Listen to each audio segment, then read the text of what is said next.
Hello, we're going to be taking a look now at the insulation options in H2 Sage Dewar sizing.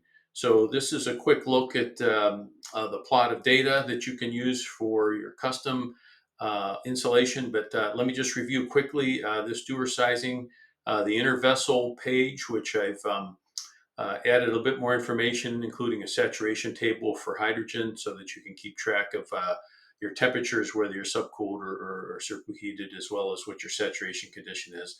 And then, as always, this little pull-out menu here lets you get to the h2sage.com site with lots of details and information on all this.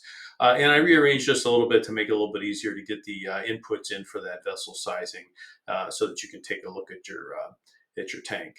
But in addition to that, now is this insulation tab, which allows you to pick your insulation. I'm going to close this out just so we can take a closer look. It starts off with some of pre-coated insulations, multi-layer insulation being one of the most common with liquid hydrogen dewars. And you can pick other ones and compare perlite powder, glass bubbles, and then over here in the thickness area, you can increase your thickness of your insulation. You can also change the degradation factor, which takes into account, in the case of MLI, for example, things like seams and openings for piping and structural supports and so forth.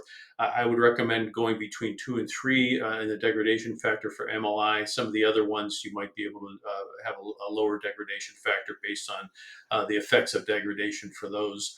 And then the warm boundary temperature you can change to colder or warmer depending on what the boundary conditions are at the outside of your insulation layer. And then in the heat flux, gives you basically a comparative figure of merit that you can use to compare the different insulation types. Areal density is the mass per unit of area around the tank. So these are both figures of merit. And then below here is this chart of a plot of calorimeter data for various types of insulations, or you could, of course, use your own data if you have it. So let me talk about that option. I'll just show you here some of these other ones. You can take a look at the heat flux, how it changes when you go from MLI, which is below 1 watt per square meter, even with a degradation factor of 2. Perlite, of course, you jump up by quite a bit, a couple of orders of magnitude. Glass bubbles is in the same range, a little bit better than perlite. Now let me go to other. I've put in here spray-on foam insulation at 1 atmosphere. So in the other category, you can even, rather than looking at vacuum insulation, you can check out maybe degraded vacuum values if you look down at this chart, or you can add in even up to 1 atmosphere and maybe compare if you didn't have a Dewar, if you're just putting foam on the tank, you can see how much higher the heat flux becomes.